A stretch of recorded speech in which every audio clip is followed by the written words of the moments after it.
Hello दोस्तों, comics story channel पर आप सभी लोगों का स्वागत है।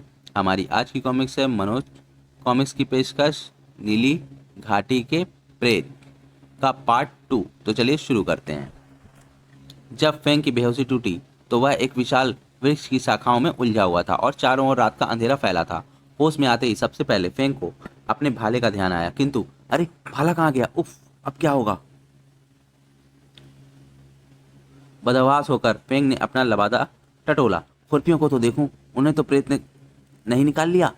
उसे यह देखकर खुशी हुई कि दोनों खुरपियां लबादे में सही सलामत थी। अब चिंता नहीं।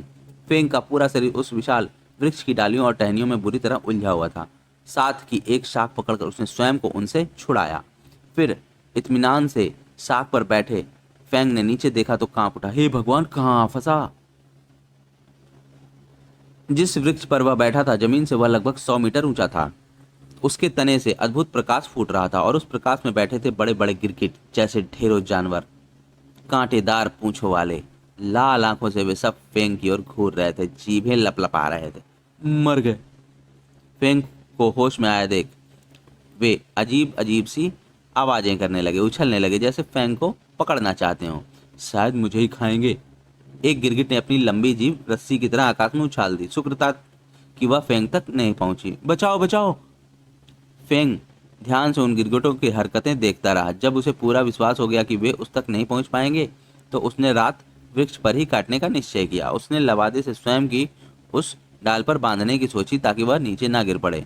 लवादे से डाल पर खुद को बांध लूं, नीचे गिरने का अंदेशा नहीं रहेगा। जैसे ही फेंग ने लबादा खोला, एक खुरपी उसके हाथ से छूट नीचे गिरी। दुर्भाग्य से या सौभाग्य से वह खुरपी सीधी एक बड़े गिरगिट के सिर पर गिरी। उसकी तेज धार से गिरगिट का सिर कट गया। खून फूट चला। गिरगिट तेज आवाज में चीखा। समूचे जंगल में जैसे भूकंप आ गया। गिरगिट की दर्द भरी चीख दुगनी चौगुनी होकर जंगल में गूंज उठी। वृक्ष कांपने लगे, अंधड़ सा चल आने लगा।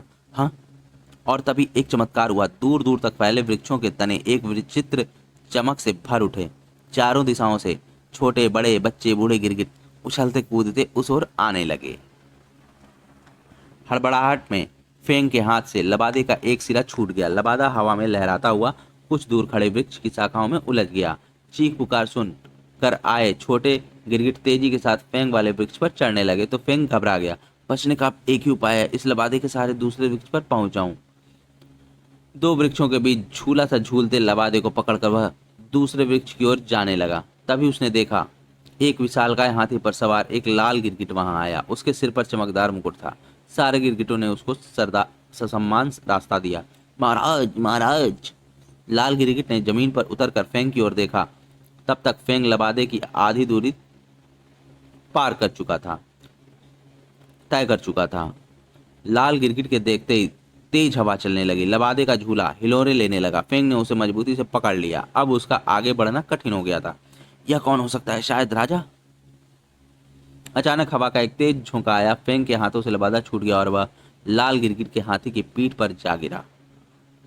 और हाथी वह शायद इस नई मुसीबत के एकाएक पीठ पर गिरने से घबरा गया। सूंड उठाकर जो भागा तो बेचारा फेंग, उसके तो देवता ही कूच कर गए। यह तो सौभाग्य था कि हाथी के सिर पर बड़े बड़े बाल थे। फेंग ने उन्हें कसकर पकड़ लिया। हाथी भागता रहा। बचाओ बचाओ! वह घने वृक्षों से गुजरता तो फेंग के शरीर का कोई ना कोई अंग उन शाखाओं से टकराता। हाय, मर गया! वह नदी नालों के बीच से होकर भागता तो फेंग के लिए सांस लेना कठिन हो जाता। अब बचना मुश्किल है, यह तो रुकता ही नहीं। असली मुसीबत तब आई जब हाथी फेंग को लिए संकरी गुफाओं की ओर दौड़ा। फेंग समझ गया कि हाथी उसे उन चट्टानी गुफाओं की छत से टकरा कर मार डालना चाहता है। फेंग समझ गया कि अब उसे क्या करना है। जैसे ही हाथी एक वृक्ष के नीचे से गुजरा, फेंग ने उसकी एक शाख पकड़ ली। इस प्रकार फेंग हाथी के चंगुल से तो बच गया, मगर बाल बाल बच गया। उसकी मुसीबतें खत्म नहीं हुई थी। फेंग के डाल से लटकने पर जब हाथी गुजर गया तो डाल चटाक से टूटी और फेंग धड़ाम से नीचे गिर पड़ा, मरा। यह तो फेंग का सौभाग्य था कि वृक्ष के नीचे सूखे पत्तों का बिछौना था। फिर भी फेंग के दोनों घुटने छिल गए, सिर में भी चोट लगी। तभी फेंग ने सुना दूर से विचित्र आवाजें आ रही थीं। ऐसा लगता था जैसे सैकड़ों गिरगिट उसकी ओर भागे आ रहे हों। अब बचना मुश्किल है, जंगल का प्रेत सचमुच भयंकर है। अब क्या करूं? वे विचित्र आवाजें क्षण प्रतिक्षण पास आती जा रही थीं। घायल फेंग ने एक सेकंड भी खोना ठीक नहीं समझा। वह तुरंत खड़ा हुआ और संकरी गुफाओं की ओर दौड़ने लगा। पता नहीं वहां क्या होगा। वे संकरी गुफाएं किसी ने पर्वत को काट काट कर बनाई थी। उनके दरवाजों व दीवारों पर अद्भुत नक्काशी थी। विचित्र भाषा में उन पर कुछ लिखा था, किंतु फेंग को अपने प्राण बचाने थे। दूर से असंख्य गिरगिट दौड़े चले आ रहे थे। जो भी गुफा सामने पड़ी, फेंग उसी में घुस गया। अंदर जाकर उसके आश्चर्य का ठिकाना ना रहा। सारे गुफा मार्ग अंदर जाकर मिल गए हैं। यह एक सहन था। हजारों खंभे थे वहां जिन पर अद्भुत नक्काशी थी। हीरे जवाहरात जड़े थे। संगमरमर के फर्श पर जगह जगह कमल बने थे। लंबे गलियारों में तरह तरह की पेंटिंग टंगी थी। सब चीजों पर धूल की परतें जमी हुई थी। वाह! एक स्थान पर शेर का एक बड़ा सा चेहरा टंगा था, संगमरमर का। उसमें से स्वच्छ पानी बह रहा था। फेंग को प्यास लगी थी, अतः उसने पानी पिया। यह जरूर किसी बड़े राजा ने बनवाया होगा। शायद उसका राज्य नष्ट हो गया होगा और यहाँ जंगल उगाए होंगे। पानी पीकर फेंग की जान में जान आई। वह वहीं गलियारे में बैठ सुस्ताने लगा। उफ, थक गया। किंतु मुसीबतें अभी खत्म नहीं हुई थीं। क्षण भर भी नहीं बीता था कि उसे गुफा मार्ग से गिरगिटों की आवाजें आती सुनाई दी। ओह, वे यहाँ भी आ पहुंचे।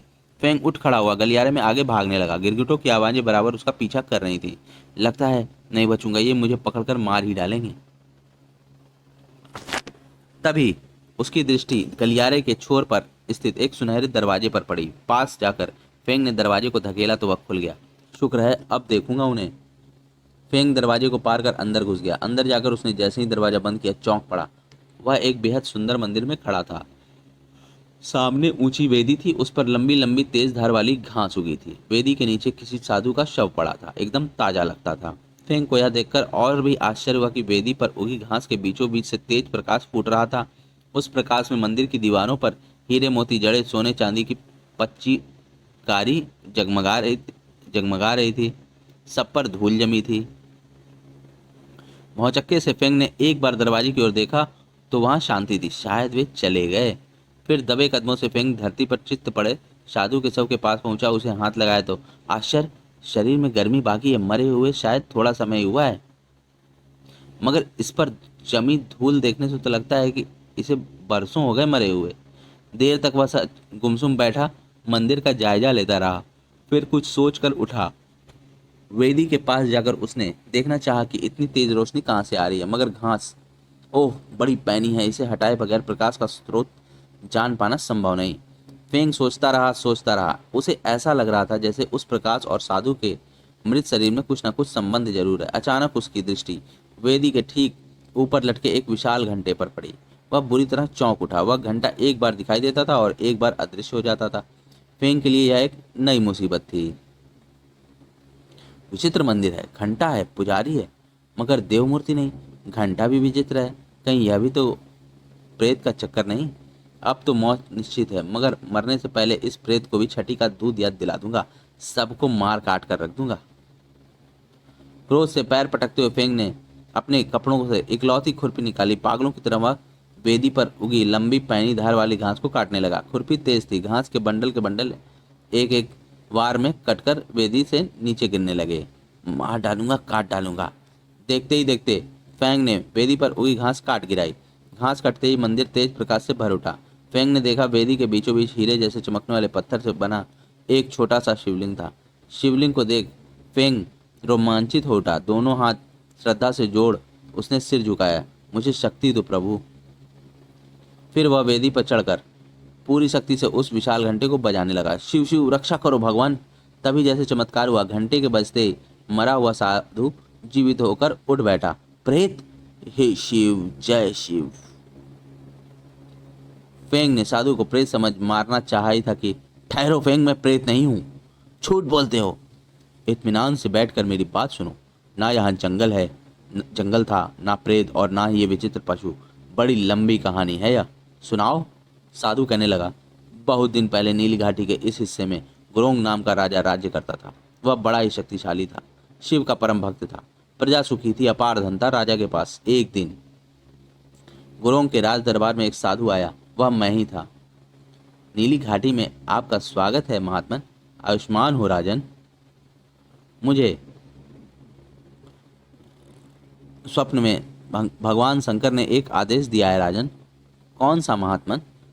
कैलाश पर्वत की एक गुफा में भगवान शंकर का जगमगाता हीरक लिंग रखा है। उनका आदेश है कि उसे लाकर मैं नीली घाटी में प्रतिष्ठित करूं और यहाँ एक मंदिर बनवाऊं। हीरक लिंग?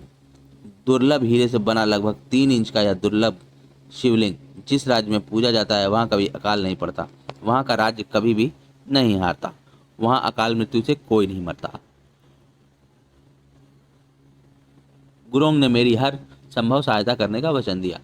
इस पुण्य कार्य में मेरा राज्य आपके साथ है, जो आप कहेंगे वही होगा। आश्वासन पाकर मैं अपने उद्देश्य में सफल हुआ था, बहुत खुश था, किंतु मेरे कैलाश से लौटते ही गुरुंग के मन में उथल पुथल होने लगी। जीते रहो राजन, सुखी रहो। वह हीरकलिंग के बारे में सब कुछ नहीं जानता था। मेरे जाते ही उसने अपने मंत्री को बुलाया। हीरकलिंग अनमोल है, उसे पाने पर हो सकता है इस साधु का मन बदल जाए और यह उसे कहीं और ले जाए, अतः हीरकलिंग उससे छीनना होगा। समझ गया महाराज। योजना बनाकर मंत्री ने मेरी नाकेबंदी कर दी। कैलाश पर्वत की तलहटी में सशस्त्र सैनिक तैनात कर दिए। वह चाहता था कि कैलाश से उतरते ही वे मुझसे हीरकलिंग छीन लें। होशियार रहना, राज इसे ना दे तो मार डालना। और हुआ भी ऐसा ही। कैलाश से मैं उतरा ही था कि ठहरो, रुको, हीरकलिंग हमें सौंप दो।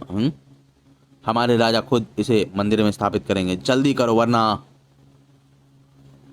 मैंने उन्हें लाख समझाया कि हीरकलिंग अमोघ है, मैं ही उसे प्रतिष्ठित करने का अधिकारी हूँ, किंतु उन्होंने मेरी एक ना सुनी और मुझे भालों से गोद कर हीरक मुझसे छीन लिया। हे शिव, हे शिव। उनके लौटते ही मेरी आत्मा ने उन्हें शाप दिया। इस लिंग की स्थापना के साथ ही तुम्हारे राज्य का अंत हो जाएगा। तुम सब प्रेत योनि में तब तक भटकोगे जब तक नागरीदास का लड़का आकर मंदिर का घंटा नहीं बजाएगा। पकने दो इसे, हम जीत गए। हीरकलिंग दरबार में लाया गया तो गुरोंग खुशी से उछल पड़ा। गुरु पुरोहित ने शुभ मुहूर्त निकाला। गुरोंग ने पर्वत को कटवाकर एक अद्भुत मंदिर का निर्माण कराया। जिस दिन शिवलिंग की स्थापना होने वाली थी उस दिन सचमुच ही समूची नीली घाटी में अति उत्साह फैला हुआ था। लोग खुशी से नाच रहे थे। उनका राज्य सबसे शक्तिशाली जो होने वाला था।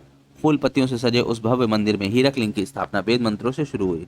ओम नमो शिवाय। और जैसे ही अंतिम मंत्र पढ़कर हीरकलिंग पीठ पर रखा गया, नीली घाटी में भगवान शिव का तांडव शुरू हो गया। महल चौबारे टूट गए, खेत खलियान धरती में समा गए। नीली घाटी की पूरी आबादी जड़ बन गई, किंतु वह अद्भुत मंदिर वैसे ही खड़ा रहा। आह! तभी मेरे गुरु मृत शरीर के मेरे पास आए, मुझे उठाकर मंदिर में ले गए। मेरे शरीर को उन्होंने मंत्रों से कील दिया, मेरी आत्मा को मंदिर के घंटे में बंद कर दिया। आदेश दिया, जिस दिन नागरिक दास का लड़का आकर घंटा बजाएगा, मैं जीवित होकर उसे उसके वंश का परिचय दूंगा, हीरकलिंग की महत्ता बताऊंगा। समय बीतने के साथ उस प्रदेश में घने जंगल उगाए। राज्य के सारे लोग वृक्ष, प्रेत और पौधे बन गए। गुरोंग, उसके संबंधों, उसके दरबारी गिरगिट प्रेत बन गए। प्रेतों को भविष्य का ज्ञान होता है, इसी से वे सब जान गए कि नागरिक दास का बेटा ही उन्हें मुक्ति दिला सकता है। तुम इधर आए तो वे तुम्हें तरह तरह के उपायों में घेर कर यहाँ ले आए। तुमने घंटा बजाया तो मैं जीवित हो उठा। गुरोंग के राज्य पर छाया शाप खत्म हो गया।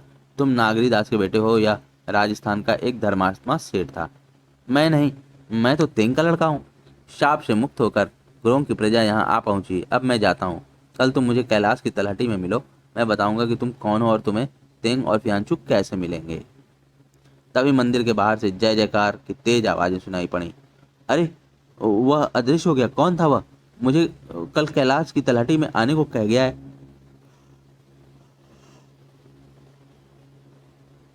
फेंग महाराज की जय हो। फेंग ने दरवाजा खोला तो देखा सारा आंगन पुराने समय के पहाड़ी सैनिकों से भरा था। पुराने समय के पहाड़ी राजा की पोशाक पहने एक रौबदार व्यक्ति भी सैनिकों के साथ खड़ा था। शायद वह गुरोंग ही था। मैं गुरोंग हूँ, तुम्हारा धन्यवाद फेंग। तुम्हें यहाँ तक लाने के लिए मैंने ही तुम्हारे पिता और भाई का अपहरण किया था। क्षमा करना, मुक्ति पाने के लिए मुझे तुम्हें यहाँ लाना पड़ा। फेंग की जय हो, जय हो। और फिर गुरोंग ने अपना दरबार पुराने समय जैसा फेंग का पूरा सम्मान किया गया। गुरोंग ने दरबार लगाया। गुरोंग ने उसे फूलों की माला पहनाई, लेकिन फेंग फिर भी उदास था। वह अपने पिता और भाई को ना पा सका था। फेंग को यह सब कुछ सपने जैसा लगा। वह अभी भी उस विचित्र साधु के बारे में सोच रहा था। महाबली फेंग, अगर तुम ना होते तो शायद मुझे कभी मुक्ति ना नहीं मिलती। धन्यवाद महाराज। यह कहकर फेंग राजा गुरोंग को चकित बना छोड़कर कैलाश की तलहटी की ओर चल दिया। क्या तेंग और फियांचू फेंग को मिल सके? साधु ने फेंग को क्या बताया? फेंग कौन था? नागरीदास से उसका क्या संबंध था? मरकर जीवित होने वाला वह साधु कौन था? हीरकलिंग क्या था? यह सब जानने के लिए पढ़ें हमारी अगली कॉमिक्स, जिसका नाम है महाबली फेंग। तो चलिए दोस्तों, ये इसका लिंक आपको इसके डिस्क्रिप्शन में मिल जाएगा, आप इसे वहाँ पर खोलकर पढ़ सकते हैं। मिलते हैं अगली कॉमिक्स में। हमारे चैनल को सब्सक्राइब करना ना भूलें। अगर आपने अभी तक सब्सक्राइब नहीं किया है तो इसे जल्दी से जल्दी सब्सक्राइब करें और ज़्यादा से ज़्यादा कॉमिक्सों का लुत्फ़ उठाएं। मिलते हैं अब अगली कॉमिक्स में। धन्यवाद।